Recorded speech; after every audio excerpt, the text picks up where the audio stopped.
Boost India conclave अध्याय 2 का सफलतापूर्वक आयोजन इंदिरा गांधी प्रतिष्ठान लखनऊ में किया गया, जिसका नेतृत्व पूर्व मंत्री उत्तर प्रदेश सरकार आनंद स्वरूप शुक्ला और मानवतावादी रश्मि उपाध्याय ने किया।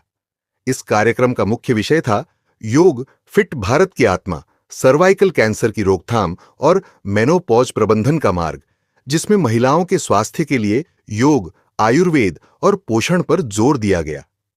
मुख्य अतिथि आदरणीय उप मुख्यमंत्री श्री ब्रिजेश पाठक जी ने एक स्वस्थ सशक्त भारत के लिए प्रधानमंत्री नरेंद्र मोदी के दृष्टिकोण पर प्रकाश डाला। सीतापुर से एमएलसी रहे श्री पवन सिंह चौहान ने महिलाओं के सशक्तिकरण और निवारक स्वास्थ्य देखभाल पर अपने विचार साझा किए। विशिष्ट गणमान्य व्यक्तियों जैसे कल्याण सिंह कैंसर हॉस्पिटल के director professor M L. Bhatt, max hospital की असिस्टेंट डायरेक्टर डॉ. हिमानी नेगी, केजीएमयू की निशा सिंह, एचएएल की डॉ. श्वेता सक्सेना आदि ने अपनी विशेषज्ञता साझा की, जबकि सुबिया कुरैशी ने सर्वाइकल कैंसर जागरूकता की वकालत की। मेरा नाम रश्मि उपाध्याय है। हमारा एक फाउंडेशन है जो कि हम मेजरली मुंबई में रन कर रहे हैं, और मुंबई के अलावा आप आगरा हो गया, मथुरा हो गया, दिल्ली हो गया, बलिया हो गया, इन सब जगहों पर हम महिलाओं को एम्पावर करने की कोशिश करते हैं। मुंबई में हार्ड राइगरसली कर रहे हैं, और इन सब जगहों पे अब हमने स्टार्ट किया है। मुंबई के बाहर लखनऊ में ये हमारा पहला प्रोग्राम था। बूस्ट इंडिया कॉन्क्लेव या बूस्ट इंडिया एक मूवमेंट है जिसमें हम आदरणीय मोदी जी द्वारा चलाई जा रही योजनाओं को जन जन तक ले जाने की कोशिश कर रहे हैं। इसमें हमारा जो चैप्टर 1 था वो था ओडीओपी मैन्युफैक्चरर्स और विमेन सेल्फ हेल्प ग्रुप्स। उनको हमने कॉर्पोरेट से कनेक्ट किया था, जो मुंबई में ताजलैंड लैंड में हुआ था। उसके बाद सेकंड चैप्टर था वो हमारा सर्वाइकल कैंसर के अवेयरनेस के ऊपर है, जो भी मुंबई में पहला स्टेट मुंबई था, दूसरा लखनऊ है। आने वाले टाइम में हम गोवा और जयपुर, उत्तराखंड, ये सारे एक स्टेप बाय स्टेप सारे स्टेट कवर करेंगे। हाँ, कुछ कहा है, बात समझिए। बलिया का नाम लिया है, जो कि पिछड़ा हुआ इलाका, तो समझिए तो यूपी का सबसे पिछड़ा हुआ इलाका है। वहाँ पे काम करने में कैसा महसूस होता है, आपको ये बताइए। वहाँ से हमारे भारतीय जनता पार्टी के जो पूर्व मंत्री हैं, राज्य मंत्री हैं उत्तर प्रदेश सरकार के, आदरणीय आनंद स्वरूप शुक्ला जी, वो हमारे मार्गदर्शक हैं।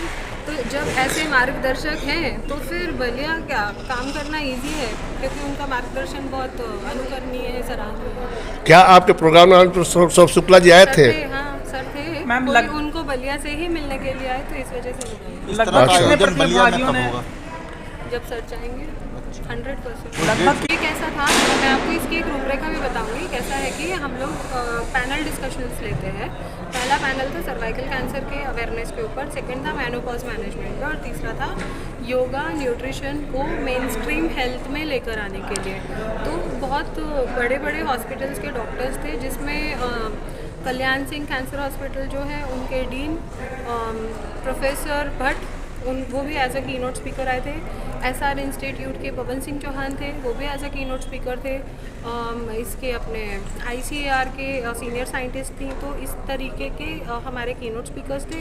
पैनल डिस्कशन में हिंदुस्तान एरोनॉटिकल लिमिटेड के गायनेकोलॉजिस्ट थी। बाद में मैक्स हॉस्पिटल की डॉक्टर हिमानी नेगी थी।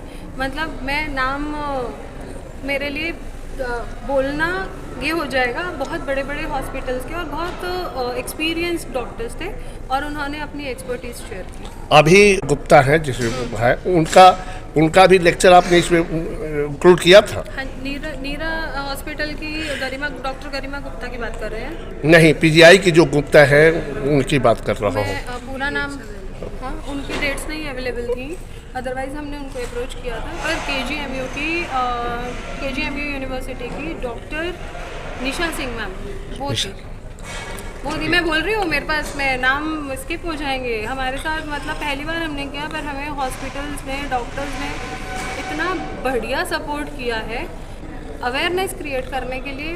जेन्युइनली बहुत अच्छा पैनल यहाँ पर क्रिएट हुआ। आज जो नेक्स्ट सीजन जो हमारा बूस्ट इंडिया से आ रहा है वो है अपने देश भारत का जो कल्चर है, ट्रेडिशन है, उसको हम डिजिटल इरा से कैसे कनेक्ट करेंगे। तो उसके ऊपर हमारी एक थीम सेट हो रही है।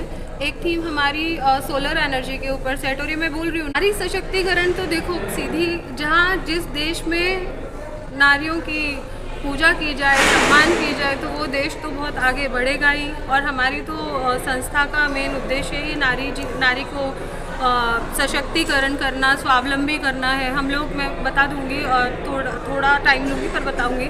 हमारी संस्था छोटे छोटे गुटों में जो अंडर प्रिविलेज जगह है, रिमोट जगह है, वहाँ पर जाकर महिलाओं को अगरबत्ती हो गई, धूप बत्ती है, पेपर बैग है, काउडंग केक्स होते हैं वो, फिर ये कपड़ों पे जरदोजी वगैरह की चीज़ें भी बनाना पहले हम सिखाते हैं। फिर हम उसके बाद उनको मार्केट प्रोवाइड करते हैं। हम कोई ब्रांडिंग वगैरह एज ऑफ नाउ नहीं कर रहे हैं, मार्केट प्रोवाइड कर दी। अब फिर आप भले ही 5 रुपया कमाओ, पर कमाओ और आर्थिक रूप से खुद स्वतंत्र हो जाओ। क्योंकि जब कोई एक महिला अपनी एक फैमिली में आर्थिक रूप से स्वतंत्र है तो वो अपनी फैमिली को भी सपोर्ट करती है। और ये मैं सिर्फ बोलने, ये हमारे पास सैकड़ों एग्जाम्पल्स मिल जाएंगे कि महिलाएं जब नहीं कुछ कर रही थी और अब कुछ कर रही हैं, तो उन्होंने अपने परिवार का, अपने बच्चों को आगे बढ़ाने का, बच्चों की